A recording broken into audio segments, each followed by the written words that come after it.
नमस्कार मंडळी. सध्या मेथीचा सीझन सुरू झाला आहे आणि सगळीकडे अगदी ताजी टवटवीत मेथी दिसतीये.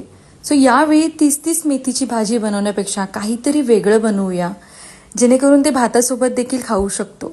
तर तुम्ही बघू शकता ही क्रीमी टेक्स्चरची पातळ मेथीची भाजी किती मस्त दिसतीये.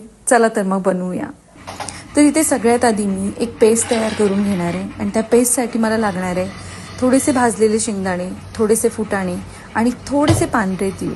तुम्ही बघू शकता या तिघांना पण छान असं मी व्यवस्थित रोस्ट करून घेतलं आहे आणि आता मिक्सरच्या भांड्यामध्ये हे ॲड करून त्याच्यामध्ये थोडंसं पाणी ओतायचं आहे आणि याची छान अशी स्मूथ एक कन्सिस्टन्सी करून घ्यायची आहे.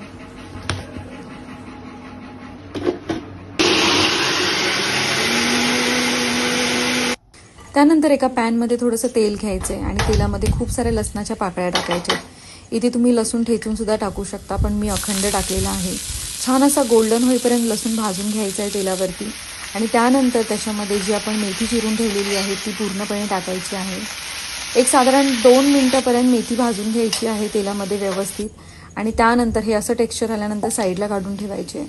त्यानंतर पुन्हा एकदा दुसऱ्या पॅनमध्ये एका फोडणीची तयारी करायची. फोडणीसाठी आपण घेतलं आहे जिरं, थोडासा ठेचलेला लसूण, थोडंसं हिंग आणि खूप सारा कांदा. कांदा व्यवस्थित पचण्यासाठी त्यामध्ये आपण टाकणार आहोत मीठ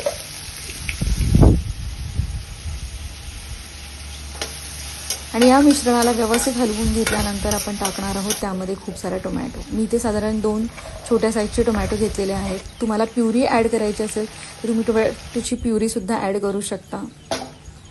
आणि त्यानंतर आपण याच्यामध्ये टाकणार आहोत जी आपण चणे फुटाण्याची पेस्ट बनवून घेतली होती ती पेस्ट.